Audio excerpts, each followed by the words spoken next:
Après quasiment un an sans le cast principal Yuji, Megumi et compagnie et même Sukuna, ça y est, c'est enfin le moment de les retrouver et ça relance complètement l'intrigue.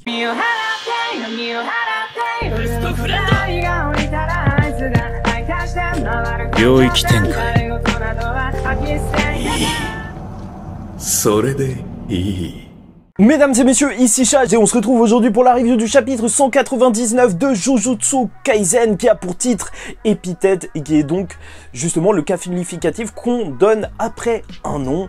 Donc Chage aux 100 000 abonnés, sait-on jamais, peut-être bien un jour, oui, peut-être bien. Et bien sûr là ça va concerner Sukuna et en plus d'être le roi des fléaux, justement ce nouvel épithète qui va s'associer à tout ça et ça va être très intéressant de parler du cas Sukuna en fin de vidéo bien entendu. Mais en somme le chapitre je l'ai trouvé très agréable à suivre parce que c'est vrai qu'après l'énorme quantité de combats qu'on a eu ces derniers chapitres qui ont fait que Jujutsu Kaisen a subi même des critiques en tant que manga purement pour les fans de baston. Alors certes c'est vrai dans un sens mais je trouve que les combats n'étaient pas gratuits en fait. Il y avait du développement de personnages, Maki, même Yuji, même on a beaucoup plus exploré tout ce qui était capacité, l'extension de territoire pour Megumi ou même pour Yuta. Et oui, Akari c'était de la pure hype et ça c'était magnifique, bien sûr.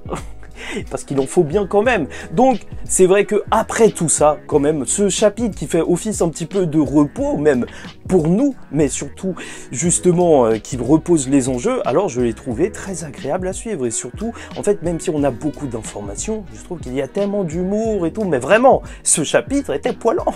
C'était juste excellent. Alors il est passé très bien ce chapitre pour moi. Très bien, ça faisait vraiment du bien justement de reposer les enjeux pour voir ce qu'on va faire par la suite. La narration était efficace, voilà, et donc dès le début du chapitre on a la conclusion justement du combat entre Maki et justement notre très cher Naoya, avec Maki qui va parler à Noritoshi Kamo.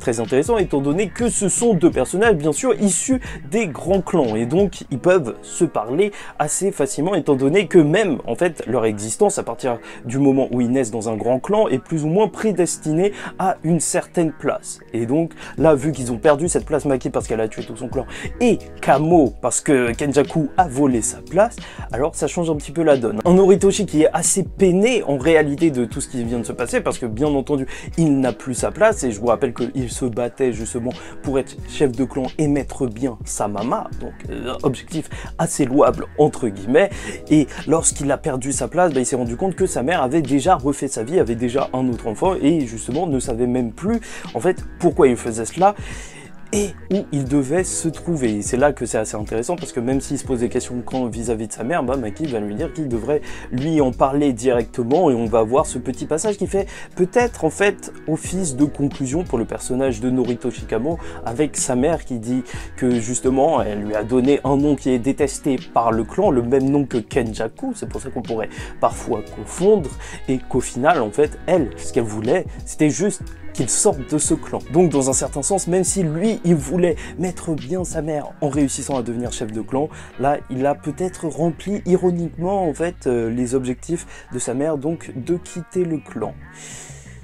Et ça va, c'est une conclusion assez légère pour le personnage, mais en même temps, je sais pas s'il va être exploré beaucoup plus que ça, j'aurais apprécié, n'empêche même juste avec une extension de territoire ou autre, mais c'est vrai que le personnage, il me semble assez en retrait, et du côté de Maki, en fait, justement, durant toute cette conversation, ce qui est intéressant, c'est que déjà, elle va reparler de sa mère, qu'elle l'a tuée, et je trouve que ça, en fait, ça nous rappelle que Maki, en fait, même si là, on a eu plusieurs chapitres où elle était incroyable et tout, ça nous rappelle qu'elle est dans un certain flou moral, hein. Le personnage de Maki, on n'est toujours pas sûr à 100% si c'est quelqu'un du bien ou quelqu'un du mal, s'il y a vraiment ces catégories dans Jujutsu Kaisen. Je ne sais pas. Parce que je vous rappelle qu'en plus, il y avait la théorie comme quoi la mère, justement, de Maki aurait fait exprès de tuer Naoya, parce que quand tu tues quelqu'un sans technique occulte, alors justement, il revient sous forme d'esprit vengeur, enfin il y a beaucoup de chances qu'il arrive, justement pour se venger de Maki, tu vois, il y a encore ce flou autour justement de cette question, est-ce que Naoya était envoyé par sa mère,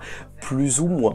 peut-être bien, parce qu'elle devait sûrement connaître les lois de l'exorcisme si elle était dans un grand clan. Mais ce qui est assez intéressant, c'est que même, en fait, dès le début du chapitre, elle va pas dire complètement que, voilà, ils en ont terminé avec Naoya. Et c'est vrai que les esprits vengeurs, ils ont cette place particulière dans Jujutsu Kaisen, où, en théorie, alors, ils ne peuvent pas mourir tant qu'ils n'ont pas accompli leur objectif. Normalement, ils ne devraient pas mourir, ce n'est pas un fléau, même si les fléaux, ils renaissent par la suite. Mais justement, les esprits vengeurs, eux, tant qu'ils n'ont pas atteint leur objectif, alors ils reviennent. Donc, sait-on jamais, peut-être qu'on va tomber dessus encore une fois. Et je vous avoue que ce serait agréable de retrouver Naoya comme une menace permanente qui planerait au-dessus de Maki. À chaque fois qu'elle est un petit peu trop tranquille, bah il y a Naoya qui se ramène, ou je sais pas, qui est absorbé par Kenjaku, ou autre chose, parce que sinon, c'est vrai que c'est un personnage qui a marqué beaucoup de personnes, et ce serait sympa de le retrouver. Et sage du charge du montage, je voulais juste vous dire que j'ai pas réussi à retrouver les sources pour confirmer en fait que les esprits vengeurs ne mourraient pas et qu'ils revenaient, donc prenez ça avec des pincettes. Et donc, du côté justement du cast principal, on est donc le 14 novembre, donc Megumi a dormi durant 2 jours dans la Tokyo Colony numéro 2. Alors justement, Megumi va se réveiller dans un hôtel de luxe où tu vas voir un Yuji qui il est avec un gros peignoir et son verre de vin parce qu'il essaye d'avoir l'air classe. Ça me fume en fait. Là, leurs interactions, elles sont juste géniales parce que vu leur rencontre en fait même qui était lunaire entre Yuji, l'ange et Takaba, c'était n'importe quoi. Il s'est retrouvé à côté de Takaba, il a dit je cherche Megumi. Après ils ont vu un ange qui le portait et au final ils ont terminé dans un hôtel juste à parler et rigoler.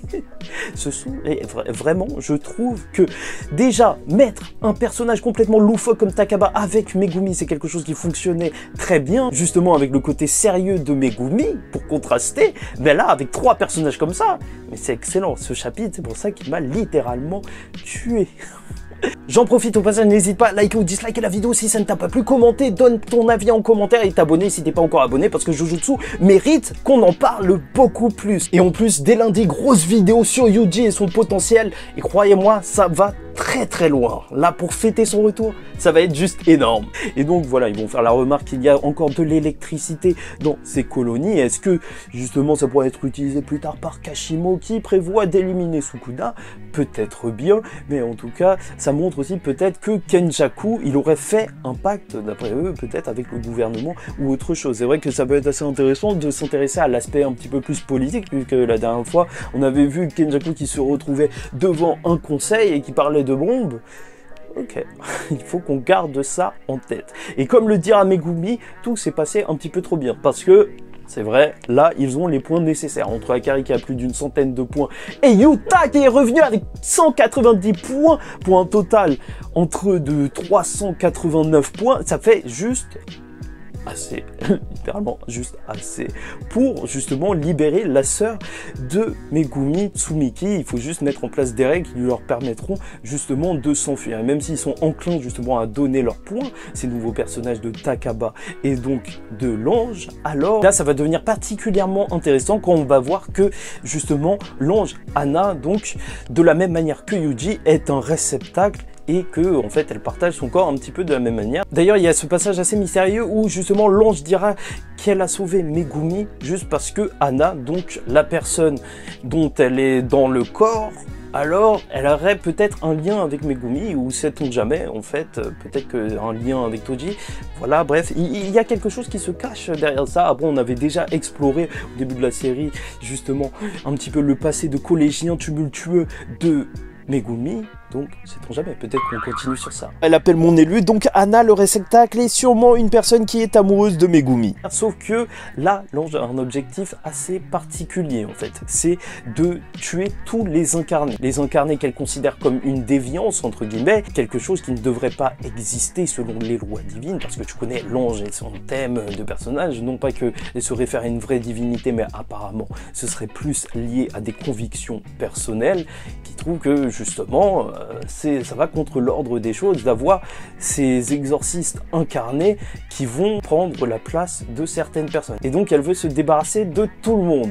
Ceci étant dit, c'est pour ça qu'il va y avoir un pacte, parce que si elle est bien enclin justement à sauver Gojo et qu'elle ne peut pas forcément sauver Tsumiki ou bien même quelqu'un qui serait un réceptacle un petit peu à la manière de Yuji, vu qu'elle expliquera que dissocier le corps d'une personne de justement justement la relique qui fait que la personne devient un incarné, bah en fait ça a 99% de chances de ne pas marcher et que tout le monde meurt, ça fait que c'est assez intéressant parce qu'on peut se dire qu'il n'y a vraiment aucune chance pour Yuji et Tsuniki si il y a une relique à l'intérieur d'elle.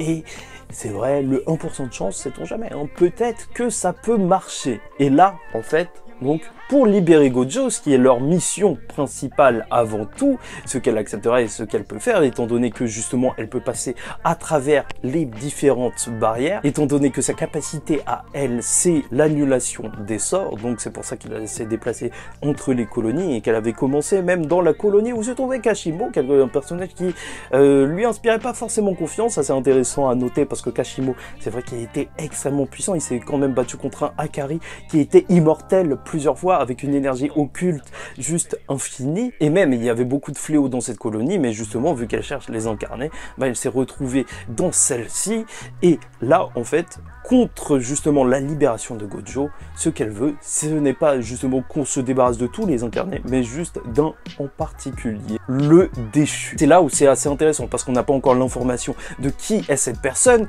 que le chapitre est tout de suite arrêté par un Sukuna qui va appeler Yuji et lui parler directement en lui disant que c'est lui, justement, le déchu. Quelque chose d'assez étrange, on ne comprend pas forcément ce que ça veut dire. Tu connais en vrai ange déchu, donc rapporter ça à Sukuna, sachant qu'on ne sait pas réellement ce que c'est, même si on nous dit que c'est un humain, bah en même temps on le qualifie de roi des fléaux. Et là, en plus, on parle de lui comme si c'était un ange. On n'en sait absolument rien du tout et on ne sait pas ce qu'il a fait, mais ce qui est sûr, c'est qu'à travers les âges, il a dû faire des dingueries pour qu'il ait autant d'ennemis. Et ça, c'est un plaisir d'avoir retrouvé ça lors de la traque mortelle. Et ça fait que même, en fait, il y a une autre dimension qui va s'ajouter à ça, c'est qu'est-ce qui va se passer par la suite, étant donné que si, pour libérer Gojo, il faut tuer Sukuna et donc tuer Yuji, certes, Yuji pourrait l'accepter. Ça, je vois mal Yuji ne pas accepter ça, étant donné qu'il se considère juste comme un rouage et qu'il est un petit peu en dépression ces derniers temps. Mais du côté de Sukuna, là où ça peut faire la différence, c'est que je vous rappelle que justement, il a un pacte depuis le début de la série avec Yuji, comme quoi il pourrait prendre le contrôle de son corps pendant 1 minute et ça suffirait même pour qu'il lui dise ça en extension de territoire. Ça, c'est vrai, ça risque d'être assez énorme ce qui va se passer par la suite. Mais pourquoi Sukuna aurait donné cette information à Yuji? C'est que, c'est vrai, pour l'instant, ils savent qu'ils cherchent le déchu, mais on ne sait pas si justement l'ange sait que le déchu, c'est Sukuna. Ça se trouve que c'est un nom qui est apparu par la suite. Et donc là, reste à voir ce qu'ils vont faire de cette information. De toute façon, même Megumi n'accepterait pas que Yuji, justement, il se sacrifie. Enfin, je ne pense pas. Kashimo, il serait complètement d'accord. C'est vrai que ça pourrait partir dans tous les sens. Dans tous les sens, en vrai. Là, après nous avoir construit un cast plus ou moins soudé, ça pourrait partir en cacahuète très très vite. Très très vite. Voir Sukuna contre Kashimo, ça c'est quelque chose que j'ai envie de voir. Oui, bien sûr, j'ai envie de voir la technique préparée par Kashimo pour affronter le Sukuna. En vrai, c'est une dinguerie ce qui va se passer. Peut-être que ça y est, c'est terminé le côté Battle Royale et ça va être le côté tout le monde veut la peau de Yuji.